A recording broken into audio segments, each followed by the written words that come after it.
دخان۔ ناظرین، دخان کے بارے میں آپ نے یہ بات عام سنی ہوگی کہ قیامت سے پہلے ایک دھواں ظاہر ہوگا جو پوری دنیا میں پھیل جائے گا۔ یہ قیامت کی سب سے آخری علامات میں سے ہوگا۔ حقیقت کیا ہے، اس پر کھل کر صراحت کے ساتھ بات کریں گے۔ ناظرین، گزشتہ ایک ساتھ میں آپ پر یہ بات واضح کی جا چکی کہ قیامت اور الساعۃ دونوں مختلف اشیاء ہیں۔ قیامت اللہ لائے گا، مگر الساعۃ انسانوں کے اپنے ہی مفسد اعمال کی وجہ سے آئے گی۔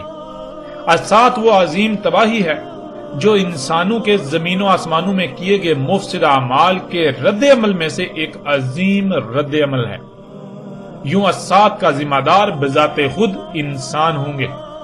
ناظرین، دخان علامات و اشراط الساعۃ کی سب سے آخری علامات و اشراط میں سے ایک علامت اور شرط ہے۔ حقیقت یہ ہے کہ علامات و اشراط الساعۃ میں دخان وہ آخری علامت اور شرط ہے جس کے بعد صرف دو علامات ہی بچتی ہیں۔ ان میں سے ایک عیسیٰ ابن مریم علیہ السلام کی بعثت، اور پھر سب سے آخری علامت عیسیٰ ابن مریم رسول اللہ صلی اللہ علیہ وآلہ وسلم کی موجودگی میں القاریہ ہے۔ اس کے بعد انتہائی قلیل مدت کے بعد ساعت کا قیام ہوگا، جو کہ عظیم زلزلہ ہوگا، ایسا زلزلہ کہ اگر اسے نکال دیا جائے تو پیچھے زلزلوں کی اہمیت و حیثیت ایسی رہ جائے گی جیسے کہ جسم سے تمام کی تمام ہڈی نکال دینے سے جسم کی اہمیت و حیثیت رہ جاتی ہے۔ ناظرین، آگے بڑھنے سے پہلے دخان کے بارے میں دو باتیں ذہن میں ہونا بہت ضروری ہیں۔ ان میں پہلی بات یہ کہ دخان علامات الساعۃ میں سے ہے، یعنی جب دخان کا ظہور ہو جائے گا تو یہ ساعت کے بالکل سر پر آ جانے کا اعلان و علام ہوگا۔ یعنی نہ صرف الساعت کے سر پر آنے کا علام ہوگا بلکہ الساعت کے سر پر آنے کی علامت ہوگی کہ اب الساعت میں وقت بالکل ختم ہو چکا۔ اور دوسری بات یہ ہے کہ دخان ان اشراط الساعت میں سے ہے، یعنی جن وجوہات کی بنا پر الساعت آئے گی، ایسا عظیم زلزلہ آئے گا کہ تمام انسانوں کا صفحہ ہستی سے نام و نشان مٹ جائے گا، ان وجوہات میں سے ایک بنیادی وجہ دخان ہوں گی۔ ناظرین، اس سے پہلے کہ بات کریں دخان پر، ہم ایک بات کھول کر واضح کر دینا چاہتے ہیں، وہ یہ کہ جیسا کہ آپ گزشتہ ایک ساتھ میں دیکھ چکے ہیں کہ جن موضوعات پر بات ہوئی انہیں کھول کر واضح کیا۔ اس سے پہلے ان کے بارے میں کیسی کیسی دیومالائی کہانیاں پھیلا دی گئی تھی، اتنی پھیلا دی گئی کہ زبان زدعام ہو گئی، جس کی وجہ سے حق بالکل چھپ کر رہ گیا۔ بالکل عین اسی طرح ساتھ کی اس علامت و شرط یعنی دخان کے بارے میں بھی کیا گیا۔ آج تک یہ پھیلا دیا گیا کہ قیامت کے قریب ایک دھواں ظاہر ہوگا، لیکن حقیقت ناظرین اس کے بالکل برعکس ہے۔ دخان عربی میں دھوئیں کو نہیں بلکہ گیسوں کو کہا جاتا ہے، اور پھر یہ دخان نہیں بلکہ دخان ہے۔ یعنی آپ سکرین پر نظر آنے والی قرآن کی اس آیت میں بھی دیکھ سکتے ہیں کہ لفظ دخان کے نون کے نیچے دو زیریں ہیں، اور عربی کا اصول ہے کہ جب بھی دو زیریں استعمال ہوتی ہیں تو پھیلاؤ آتا ہے، یعنی جمع کا صیغہ بن جاتا ہے، اور اس کے برعکس دو زبریں سکڑپن پیدا کرتی ہیں۔ اس آیت میں آپ کے بالکل سامنے ہے کہ لفظ دخان کے نیچے دو زیریں ہیں، جس سے یہ لفظ جمع کا صیغہ بن جاتا ہے، جس کے معنی ایک سے زیادہ گیسوں کے ہیں۔ اور یوں ناظرین، آج تک مذہبی طبقے کی طرف سے دیا جانے والا دھوکہ بھی چاک ہو جاتا ہے کہ جسے آج تک دھواں کہا جاتا رہا اور عام کر دیا گیا، وہ دھواں نہیں، دھواں تو واحد ہے بلکہ دخان جمع کا صیغہ ہے، جس کے معنی ایک سے زائد گیسیں ہیں۔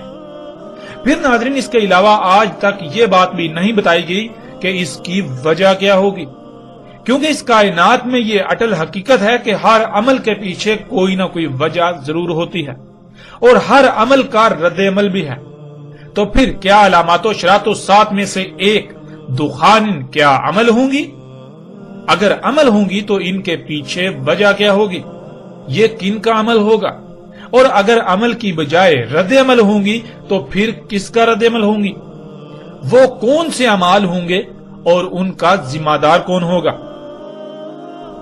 ناظرین، آج تک اس پہلو کو چھپا دیا گیا، ناظرین، ہمارا یہاں نہ صرف آپ لوگوں سے سوال ہے بلکہ اس طبقے سے بھی یہ سوال ہے کہ جو دین کا ٹھیکیدار بنا ہوا ہے کہ آخر آج تک ان سوالات کے جوابات کیوں نہ دیے گئے؟ کیا اس کی وجہ صرف اور صرف یہی نہیں ہے کہ دین کے ٹھیکیدار طبقے کے پاس ان سوالات کے جوابات ہی نہ تھے اور اپنی دکانداری کے بند ہونے کے خوف سے ان سوالات کو سرے سے ہی غائب کر دیا گیا اور اس اتنے اہم موضوع کو بھی باقی اہم اور حساس ترین موضوعات کی طرح دیو مالائی کہانی بنا دیا گیا؟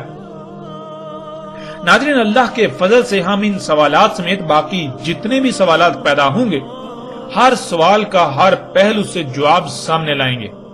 اب آتے ہیں اپنے موضوع کی طرف اور سب سے پہلے یہ جان لیتے ہیں کہ لفظ دخان کے معنی کیا ہے۔ دخان کسے کہتے ہیں؟ ناظرین، یہ لفظ دخان بنا ہے دخ سے، اور دخ عربی میں گیس اور دخان عربی میں گیسوں کو کہتے ہیں۔ وہ گیسیں جن سے مادہ وجود میں آتا ہے، خواہ وہ مائع حالت میں ہو یا پھر ٹھوس حالت میں، پھر یہی مادہ جب دوبارہ کیمیائی عوامل سے گزرتا ہے تو اس سے خارج ہونے والی گیسوں کو دخان کہا جاتا ہے۔ ناظرین، آگے بڑھنے سے پہلے یہ بات لازم ہے کہ لفظ دخان کو صحیح طور پر سمجھ لیا جائے۔ جب تک لفظ دخان کو صحیح سے سمجھ نہیں لیا جاتا تب تک نہ صرف اس اہم علامت کو پہچان نہیں سکیں گے بلکہ کسی کے لیے بھی آپ کو گمراہ کرنا یا پھر آپ کا گمراہ ہونا بہت آسان ہوگا۔ ہم ایسا کرتے ہیں، لفظ دخان کو سمجھنے کے لیے اللہ سبحانہ و تعالیٰ سے یہ سوال کرتے ہیں اور اللہ سبحانہ و تعالیٰ اپنے کلام قرآن کے ذریعے بالکل صراحت کے ساتھ اس سوال کا بھی جواب دے دیتے ہیں، جیسا کہ آپ کو سکرین پر آیت نظر آ رہی ہے۔ ناظرین، یہ سورہ فصلت کی آیت نمبر 11 ہے اور اس میں اللہ سبحانہ و تعالیٰ نے بالکل صراحت کے ساتھ واضح کر دیا کہ زمین و آسمان تخلیق سے پہلے دخان تھے۔ زمین و آسمانوں کو دخان سے خلق کیا گیا۔ زمین و آسمانوں یعنی اس زمین اور اس کے گرد 7 تہہ تہ گیسوں کی تہوں جو کہ 7 آسمان ہیں، ان سب کو دخان سے خلق کیا ہے۔ اور ناظرین، جب آپ زمین کے گرد 7 تہوں میں غور کریں تو آپ پر روز روشن کی طرح یہ بات واضح ہو جائے گی کہ یہ 7 تہیں مختلف گیسوں پر مشتمل ہیں، یعنی آسمانوں کو تو گیسوں سے خلق کیا گیا۔ اور پھر اسی طرح آپ زمین پر موجود مادے میں غور کریں، وہ خواہ ٹھوس حالت میں ہو یا پھر مائع حالت میں، یہ سب بھی گیسوں کو مختلف کیمیائی عوامل سے گزار کر ہی وجود میں لایا گیا۔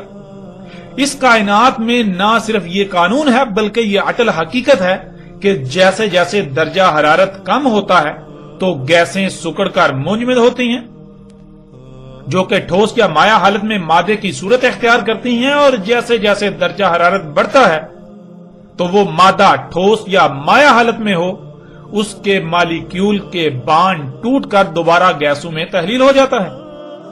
یعنی درجہ حرارت جیسے جیسے کم ہوتا ہے تو گیسیں منجمد ہو کر مائع مادے کی حالت اختیار کرتی ہیں اور ان سے پھر ٹھوس مادہ وجود میں آتا ہے، اور جیسے جیسے درجہ حرارت بڑھتا ہے تو وہی مادہ خواہ وہ ٹھوس حالت میں ہو یا مائع حالت میں اس کے مالیکیولز بانڈ ٹوٹ کر دوبارہ ایٹمز میں بدل کر گیسوں کی صورت اختیار کر لیتے ہیں۔ ناظرین، مثلاً آپ خود اس کا مشاہدہ کر سکتے ہیں۔ آپ ایک درخت کو کاٹیں تو درخت کی لکڑی مادہ ہے۔ اب آپ اس لکڑی کو کیمیائی عمل سے گزاریں، یعنی اسے آگ لگائیں، اسے زیادہ درجہ حرارت پر رکھیں تو کچھ ہی دیر میں وہ لکڑی غائب ہو جائے گی اور پیچھے محض تھوڑی سی راکھ بچ جائے گی۔ اب سوال یہ پیدا ہوتا ہے کہ وہ لکڑی کہاں گئی؟ تو اس کا جواب یہ ہے کہ لکڑی گیسوں سے وجود میں آئی تھی جو دوبارہ گیسوں میں تحلیل ہو کر فضا کا حصہ بن گئی۔ تو اس سے بالکل واضح ہو جاتا ہے کہ جسے اب مادہ کہتے ہیں، خواہ مائع حالت میں ہو یا ٹھوس حالت میں، وہ بنیادی طور پر گیسیں ہیں، وہ گیسوں سے وجود میں آیا۔ اس طرح ناظرین، آپ ایک اور مشاہدہ بھی کر سکتے ہیں۔ آپ ایک برتن میں پانی لیں، پھر اس برتن کو چولہے پر رکھ کر نیچے آگ جلا دیں۔ کچھ ہی دیر بعد برتن سے پانی غائب ہو جائے گا۔ تو سوال یہ پیدا ہوتا ہے کہ پانی کہاں گیا؟